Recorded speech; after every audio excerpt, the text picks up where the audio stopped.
Hello again. Don't forget again to listen, follow, and share.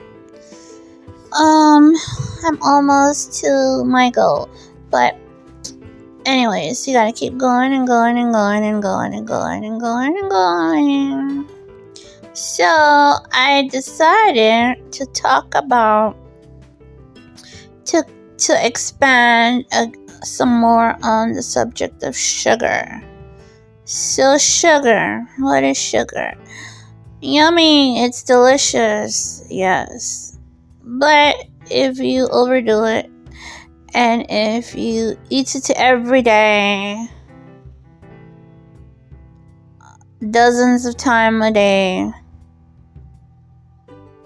in various things you eat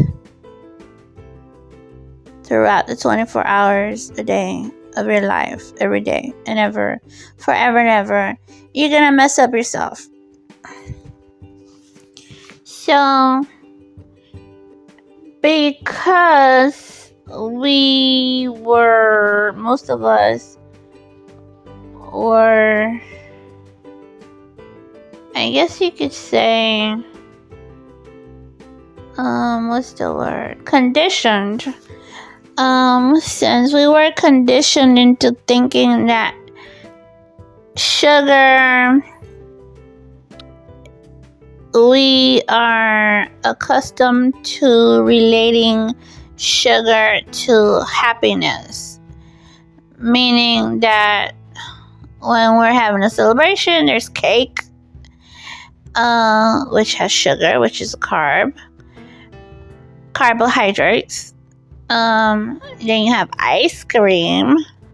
Oh, we did something good in school. You did good in school. Or we're going to go out to celebrate whatever it is. Oh, let's go get ice cream. Or, oh, let's go get you a lollipop. Or we go to the fair or the festival and we want to eat elephant ears or what else? Cotton candy and popcorn drizzled with caramel and cinnamon buns and all these treats that make us or remind us of a happy time in our lives.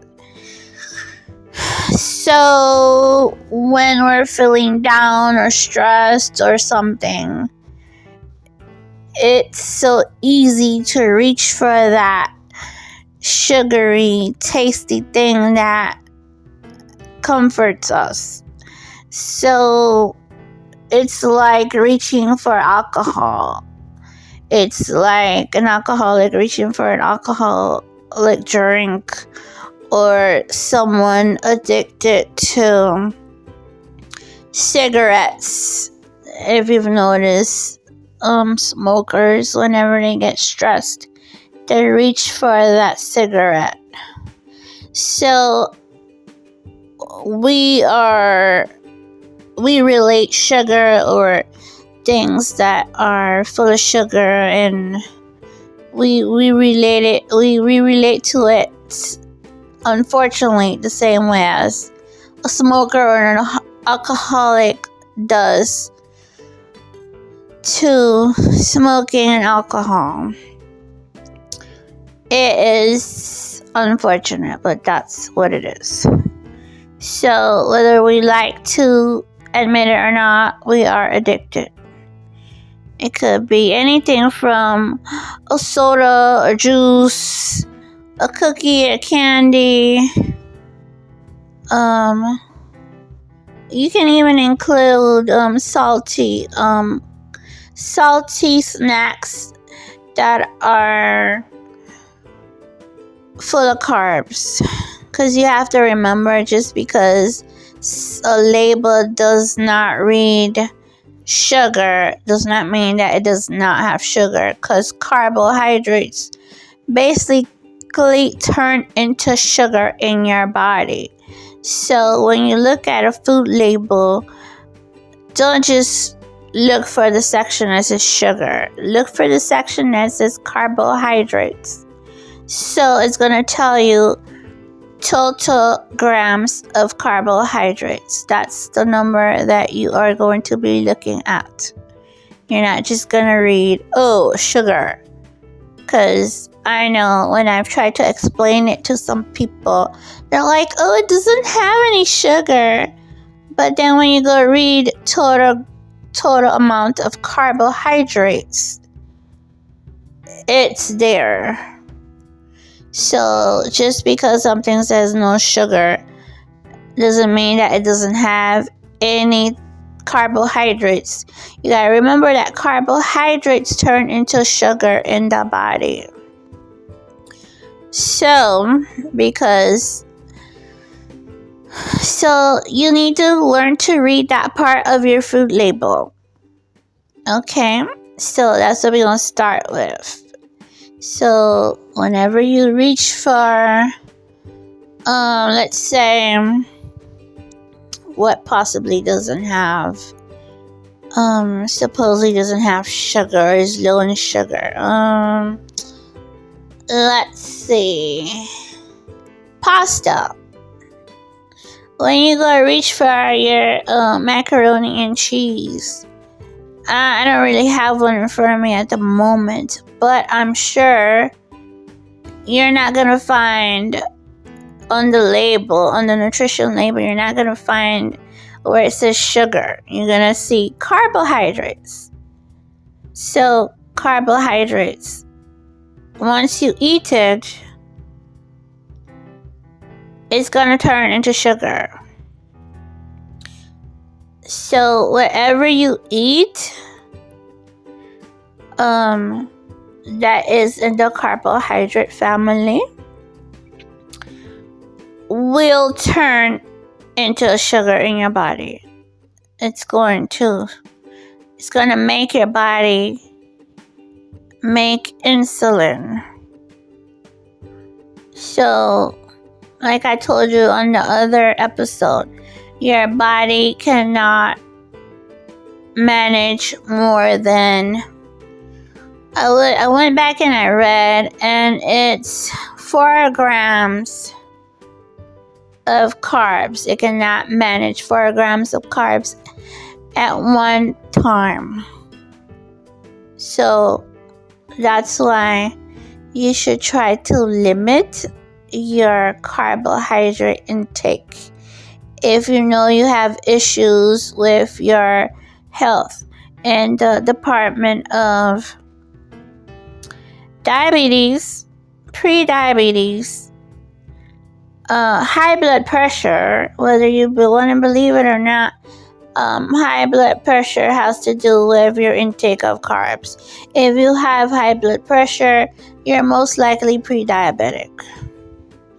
If you have cholesterol, high cholesterol, if your doctor claims you have high cholesterol, ask your doctor, which part of my cholesterol is high? Because if you ask him and it's mostly your triglycerides, then that means you're inflamed and you're most likely have pre-diabetes, like they want to call it. But by the time they tell you have pre-diabetes, it's kind of a little too late. But you can still change that. So, because I don't think they are using they're not using the right test to tell you to actually see what's going on in your metabolism of sugars and carbs, because most of the time diabetics have high triglycerides. So if your triglycerides are high but you're not showing quote unquote diabetes or pre-diabetes, you're almost there. You're almost about to be diagnosed with diabetes. But by the time they tell you, it's going to be a little too late. But you can still turn it around by managing your sugar and carbohydrate intake. It's not the end of the world. You can change it. You can change it as long as you are disciplined with your diet. So it's not the end of the world. You can reverse it. But like I said, you have to admit that you do have a problem with these things, and you have to do your best to try to find ways to deal with your addiction. Because if you think about it, it is an addiction. Oh, you're like, oh, I'm stressed, or I'm feeling a little down, or I need a pick-me-up or something like that. What do you reach for? Some chips, some soda, some ice cream, some chips, soda, what else? A candy bar. So as long as you control those obvious things, then you're on the road to changing your health. So, and then as you go on, you can start by decreasing your other carbohydrates, like the pastas and the rice and the bread. But you gotta do it. You can't just go cold turkey, because you might not last very long. You're gonna most likely rebound into like, oh, I can't do this, I want this. So you have to do it gradually. Like you can start like saying, oh, okay, I'm gonna cut off all the sugary drinks. Then maybe the other week you're gonna say, okay, I'm gonna cut out all the sugary drinks and snacks and candies and anything that comes in a package that says it has carbohydrates and that I know has sugar in there. So you're just going to do that gradually. And then as you go on, then you're going to move into the foods, the foods that are not snacks and things like that. So you're going to move into the foods like the rice and the bread and the pasta and potatoes and things like that. But that's how you're going to start for now. And then we're going to continue this because it's getting a little long and I don't want to bore you. So that's what you're going to do for now. And you have to accept that you have a problem. We all have problems because that's how we were accustomed into thinking that whenever we did something good or whenever we have a celebration, we tend to celebrate with sugary things. Everything, when you go to a party, everything's sugar here, sugar everywhere. So when you go to the festival or the fair, everything's sugar everywhere. So it's not our fault. That's just how we were accustomed and trained. So as long as you know that is the issue, then you can resolve the issue. It's not very complicated, but it does take discipline. Okay, I'm gonna go now. So we will talk about this in the next episode. Bye for now, and don't forget to like. Is it like? Wait, hold on.